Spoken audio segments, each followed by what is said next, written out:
When we sit down, it's time for the conversation. But before we jump straight into it, let me introduce my guest by his guest profile. Our guest today is CS Adan Mohammed. He is the Cabinet Secretary, East African Community and Regional Integration and Development for the Republic of Kenya since July 2018. He's previously served as the Cabinet Secretary for Industry, Trade and Cooperatives for 5 years. He's served as the Cabinet Secretary for Agriculture, Livestock and Fisheries for a period of 1 year. He's also served as the Chief Administrative Officer for Barclays Africa with the responsibility for 10 Barclays Bank subsidiaries in Africa. CS Mohammed is also an MBA graduate from Harvard Business School, an alumni of Nairobi University, and he's also been bestowed the Elders of Burning Spear and the Elders of the Golden Heart Awards for his leading role and distinguished service in both the private and the public sector. Thank you, CS Adan, for making time. It's my pleasure. Okay, let's just begin by putting some things into context. President Uhuru Kenyatta on the 16th of May announced a cessation of movement between the Tanzania and Nairobi border and also the Somali-Kenya border. What informed this executive decision by the president? Well, the COVID-19 pandemic is something that struck the world totally unexpected. And I think it is fair to say countries have had different approaches in dealing with this. Of course, the timing of various actions that we have seen across the world, have become a subject of discussion amongst many experts and saying whether people have done the right thing or the wrong thing.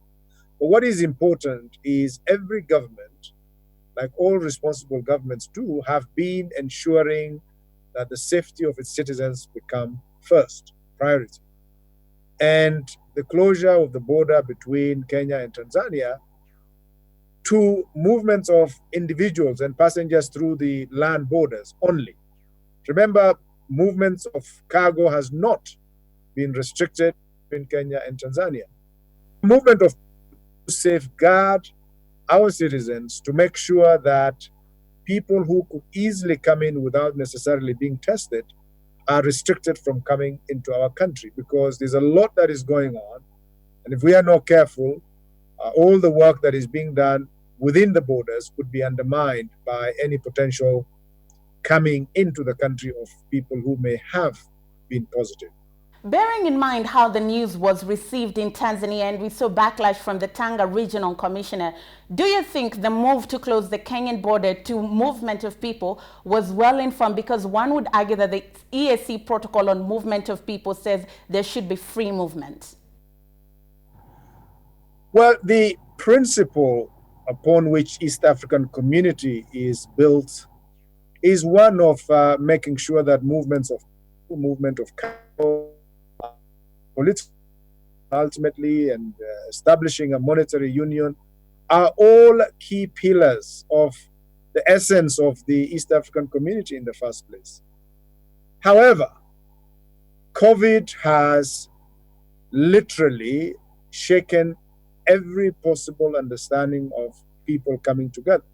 Whether you are talking about the European Union, whether you are talking about EAC, whether you are talking about SADC in South Africa, each individual country, of course, in consultation and in discussion with respective regional bodies, such as the East African Secretariat and EAC governments, have to deal with its priority of securing citizens as a matter of priority. And that, I think, is what informs the closing of the border to people coming in without being tested is the right decision His Excellency the President made. But we want to be very clear. Movement of cargo between the two countries is unrestricted. As a matter of fact, it must be facilitated. And that is what we are working on. Mm-hmm. Fair enough. Now, if you look at different East African countries, they're taking very, we would say, stringent measures to keep their people safe. We've seen the measures taken by Uganda. Rwanda has also taken very strict measures to ensure they contain the disease and they stop the spread. However, Tanzania has taken a less cautious approach. What do you make of that approach? And does it put the rest of us at risk because they haven't taken, let's say, aggressive steps towards managing the disease? Well, our responsibility is to the citizens of Kenya first, and then work towards supporting other East African citizens. But we have to respect decisions taken by different governments within the East African community. You rightly pointed out, all the approaches that are being taken by by the countries in the region are different. There's no identical approach. Much more aggressive than ours, and we have to respect decisions each government takes, so far as safeguarding the of its citizens. That's it.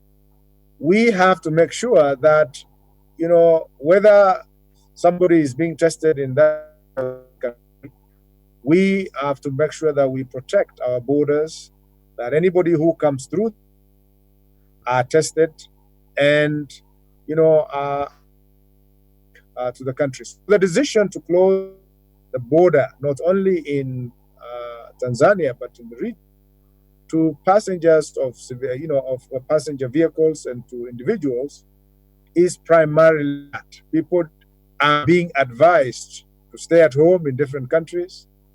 So movements of people from one country to the other through land borders is not entirely supporting the actions being taken to mitigate the risk of this disease. And you've mentioned borders. I want us to stay with our borders for a minute. One, we have a problem of porous borders. How will we ensure that the borders remain airtight and no movement of people happens in and out of the country? The reality of our borders with our regional neighbors in EAC they are extremely porous, and our communities across at all border points actually are that is one and the same.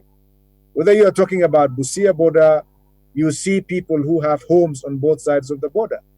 Whether it's Namanga, it's exactly like that. Laba. So the fact that our borders are porous and very easy for people to cross is a real fact, and is one of the that we face in dealing with this pandemic. And primarily for that risk, that reason, is by the border to movements of individuals have actually been. The fact that there are people who will cross through Panya routes and come across that we have to live with is something that our security agencies have to deal with in making sure that those movements are mitigated. But nevertheless, it is risk. Also, staying with the borders, during the EAC meeting that you had with the legislature, you mentioned that there was a time there was about 40 kilometers of track at the borders because we are waiting to be tested.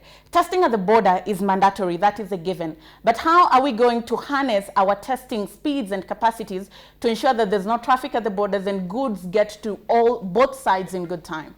The checks that are being done at the borders have clearly demonstrated that this has caused a lot of to the free movement, cargo and trucks across borders. At most of our borders within East African countries, we have one-stop border post where we have removed a lot of bottlenecks that just come in and, for the central corridor, on the northern corridor that originates from Mombasa right up to Kampala, cargo taxes are even paid in Mombasa. And so there's literally no stop at all these border crossing points. But now the consideration have moved from cargo movements being the priority to considerations. And it's for that reason that people are being tested at border points. And those tests do take time. And in many cases, samples are being taken and transferred to the capital cities. And for them to come back will take a bit of an additional time. And that is why the congestion and the buildup that you see, primarily because of that. And I think all we can say is this is an essential thing that needs to be done to protect the lives of people in all the countries within the community. And we seek patience. We are exploring ways of making it much more speedier. As a matter of fact, yesterday we sent a mobile testing lab to Namanga to speed up the testing process that currently takes about 48 hours before results are given to now a much shorter time. So it's a disruptive. We don't want to pretend that it's business as usual. We want everybody's cooperation.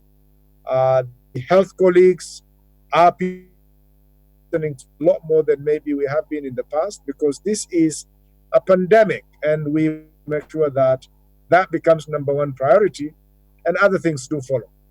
Any additional manpower and resources we are likely to see being allocated to border counties because they're now at risk of getting higher cases of coronavirus? Well, county borders are the same way all the counties are actually working closely with the Ministry of Health to discuss the issues of risks that they are exposed to as a result of this. Actions are being taken by the Ministry of Health in controlling and mitigating some of these risks. And so that conversation is ongoing on a daily basis between the county governments in different parts of the country and the Ministry of Health to see how much support can be provided from the national government in dealing with this pandemic. And one might argue that even allowing trucks is still putting Kenyans at risk. So what are some of the mechanisms that you've put in place to ensure that even as truck drivers come into the country, they're tested, they still maintain a safe distance away from the general public, so that in case they're exposed to the virus during transit, they do not expose other Kenyans or Tanzanians when they go back home? You see, there are messages that have been propagated by the Ministry of Health in all citizens. Health safety measures in protecting your loved ones, protecting other citizens from being possibly infected. So issues of face masks, issues of observing social distance, issues of if people do die, unfortunately, out of this disease, advice is provided by the Ministry of Health to make sure that, normal rituals that people do undertake is going to expose family members significantly, and therefore certain procedures now have to be followed, including how quickly people do get buried. These messages and these instructions are as relevant to citizens in country as they are to truck drivers who are actually in the country. So we expect truck drivers to continue to respect wearing of masks, making sure safe distance is being kept, to make sure that they do get tested much more regularly. As a matter of fact, we have now agreed across the region that truck drivers do it weeks, and they will be carrying, like, what, for lack of better word, a health passport to show that they are corona negative. And if they happen to contract and be positive during this process, then they have to step aside, and truck owners have to replace that driver with another one, and the process goes on. So they obviously get a bit more regular checks than of the possible risks that they encounter, but they must observe the necessary social distance there. So if they are in Nairobi and there's curfew, that rule applies. If they are in public places, they must keep social distance as well. Mm-hmm. And why was it important that President Kenyatta allowed cargo to continue moving in and out of Kenya? Well, cargo is a very essential thing. Cargo, food, issues like medicine, it's what people live on. And we want to make sure that people continue to get food, people continue to trade with one another, because we depend on one another for some of those essential things. So this is a decision that is taken collectively across all the states. The same way we have essential services in our who are not subjected to curfew rules, cargo is universally agreed as a very critical service to make sure that challenged population, wherever they are, do not suffer because they don't get essential goods they require to stay at home. Now, in Tanzania, we saw the regional commissioner for Tanga issue very stern statements with regards to cargo coming from Kenya. What is the update? Is Kenyan cargo getting into Tanzania, or there's a standstill? You may have seen that following the closure of border to individuals, the message that we saw coming out of Tanzanian authorities may have been a misunderstanding. And so we have seen pronouncement from some regional governments within Tanzania that implies the case of cargo trucks from Kenya, Tanzania, and vice versa. That position has since been clarified. We have been working jointly with our Tanzanian counterparts, and the was between the two heads of state that have directed that those issues of misunderstanding are cleared, and a process to facilitate movements of cargo is restored as quickly as possible. Now, as we almost come to a close, how can we harness regional integration in order to collectively make strides in the fight towards eradicating COVID-19 and containing COVID-19? Because even if Rwanda and Kenya and Uganda are able to do that and one country is still lagging behind, then that means that we haven't made any steps, because the moment we will reopen the borders, there will be a surge of infections again. Well, anybody who comes through the border is tested. That's rule number one. Kenyan that crosses through a truck driving business into Uganda must get tested. Any Ugandan going into Rwanda must get tested. That is how we are protecting citizens of our respective countries. And everybody has agreed to this process of testing cargo drivers so that the risk of infecting people within the country is minimized as quickly as possible. Kenya is usually the big brother of its fellow East African counterparts. So what is the position of the EAC? On what? The tiff that has been ongoing between Kenya and Tanzania. We know this is not the first time that Kenya has had differences with Tanzania. We've seen it even with trade and other agreements before. So is there a plan to resolve this conflict once and for all?